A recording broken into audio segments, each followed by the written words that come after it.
Yo, how's everyone doing? So we got our good old barbarian start. For the races, we are going with the 6-foot options instead of the 5'11" ones.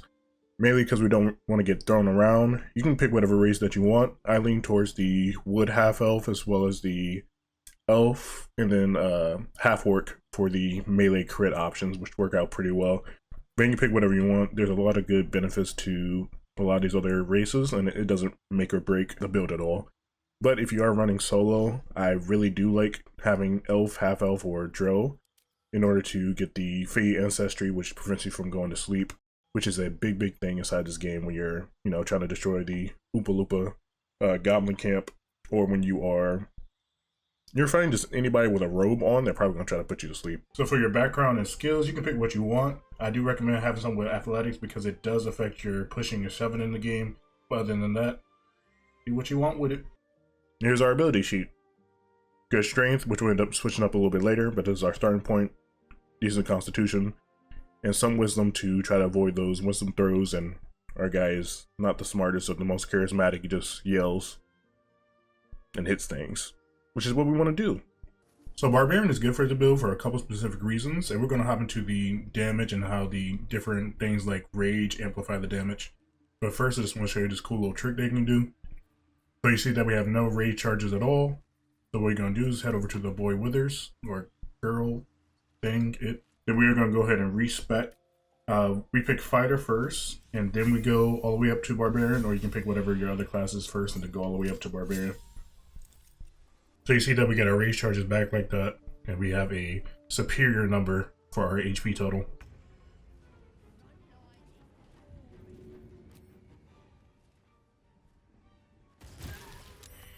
So going barbarian early allows us to really capitalize off of rage. So we're getting 2 damage from rage on the throw right here. We're getting 2 more damage from rage off of the lightning damage proc. And also getting 2 more rage damage from over here on the bludgeoning damage. And you see that we're getting 6 damage from rage just by itself. So in order to get the lightning damage, what we are using are the sparkle hands. Now these work out really well because for unarmed attacks, you're able to get the lightning charges. Throw, in all the instances that I've tested so far, does not count as an unarmed attack, but for whatever reason it does in this one. So we are capitalizing off of it and using it inside this build.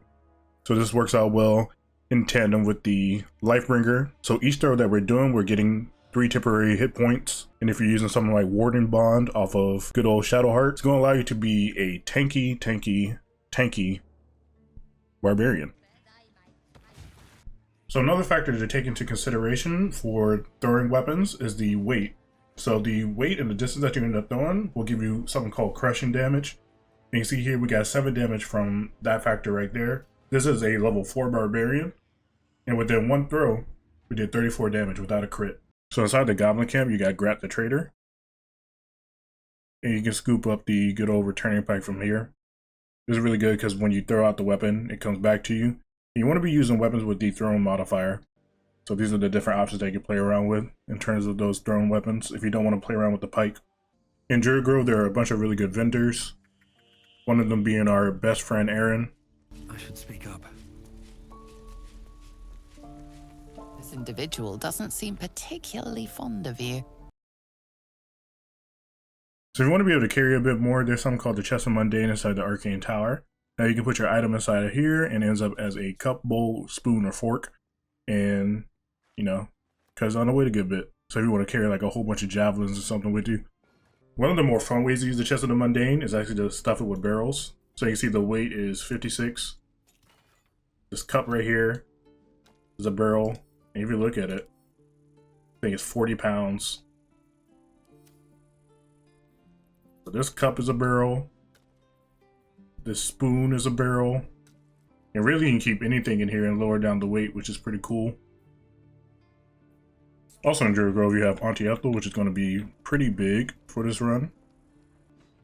So you can buy 3 of these elixirs every day, and you can stock them on these, so you're able to use strength as a dump stat. Once you pick up enough of the elixirs and you hit level 4, there's going to be your stat breakdown.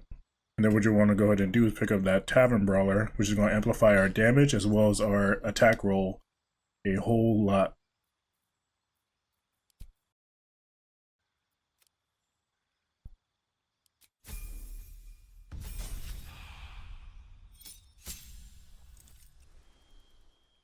So for level 5, we're going to Barbarian again, so that way we get an additional extra attack. And then extra movement speed is always nice.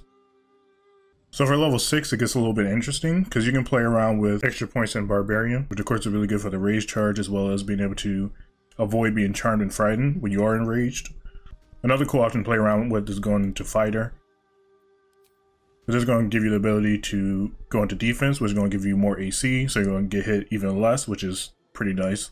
And then at level 7, you're able to get Action Surge, so you'll be able to do even more damage because you're able to attack a bit more per round.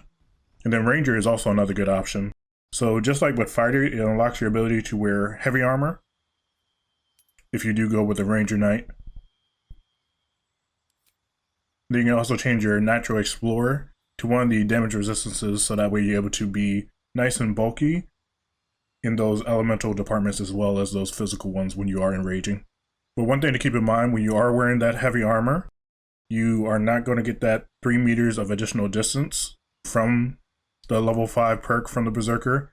Also, you can wear the helmet that is heavy armor, but you cannot wear a chest piece that is heavy armor. You will end up not getting the benefits of rage. For later levels of the build, for multi-classing, we are looking at doing Eldritch Knight. Going 3 into Fighter will allow us to get Weapon Bond, so any weapon will be returned to our hand, which would be pretty cool. Other cool options are going into Rogue, where you're able to unlock that additional bonus action if you go down the Thief path. That will allow you to get another enraged throw, which works out pretty well. So ultimately, we'll probably end up being a mix of Fighter, Barbarian, as well as Thief, if we want to keep the same gameplay, or we might just end up going down the Eldritch Knight route. 11 Eldritch Knight with a splash of something else, but you know, Monk works out pretty well, so there's a bunch of variety that you can play around with, and we will see in the future with the new items and whatnot that we end up finding along the way. We're going to do a quick overview of the final pieces of gear that you're rocking, as well as the locations of everything is going to be inside of the description, so you can look at that, and as well as some more details.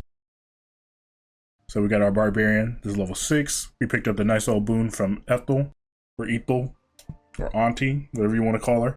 And this is going to allow us to get to 16 Wisdom, which is going to help us against Hold Person, which is the bane of my existence now that I can't be put to sleep as a elf. I'm at 16 dex. I wanted the extra dexterity in order to have more initiative. Really, really good for those solo fights. So in conjunction with having this for more initiative, I also have the Bow of Awareness. So the combination of Lifebringer as well as the Sparkle Hands is going to give you a little bit more bulk, which is really nice. Another option, if you are expecting to Fighter, is to have the Grymskull on. So this is going to give you that resistance to getting crit, which is really, really nice, as well as some fire damage resistance. We don't have the Deathstalker mantle on this run, so this is not a Dark Urge run. Adamantine Scale Armor, very, very nice. That crit resistance is huge, as well as that damage reduction is also huge. And if you're not rocking that, Protecty Sparkswall, which is going to give you 1 more to your armor class if you are not rocking any armor.